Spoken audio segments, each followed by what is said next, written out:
Charles, one thing I wanted to explore is you were really known for your work on habits. And to me, habits and rituals share a lot of common characteristics. Are there small, repeatable habits or rituals that people can do that rebuild trust?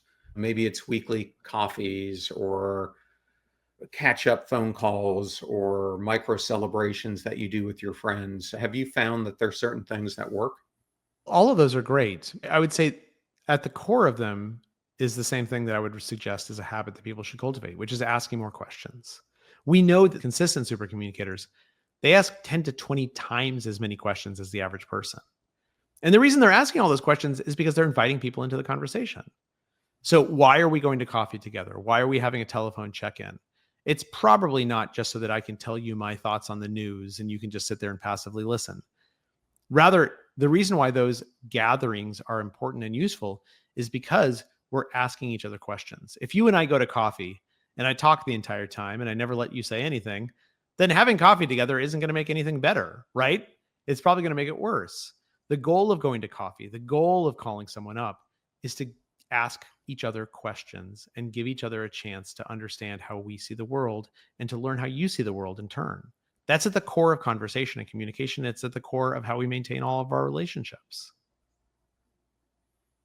So, asking questions. That's right. So, Particularly deep questions. is there a counterintuitive skill you've seen, one that maybe people resist that actually unlocks reconnection?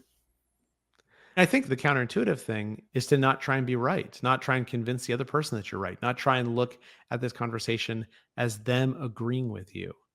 Oftentimes, particularly when we're in a difficult conversation, we're so worked up about it. We're so anxious about it. We've been thinking about it for weeks. And what we've been thinking about is, I really want to say this. I want them to hear me say this.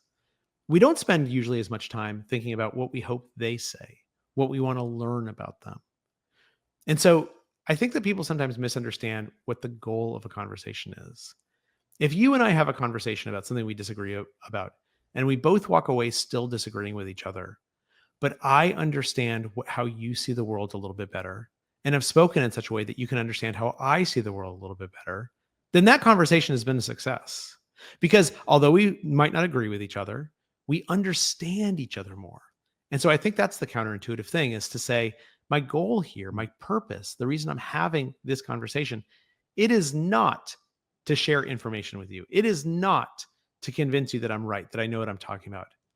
It is to help you understand how I see the world, and so that I can ask you questions that help me understand how you see the world. And as long as we understand each other a little bit more, even if we disagree, then we feel connected, and that conversation has been successful.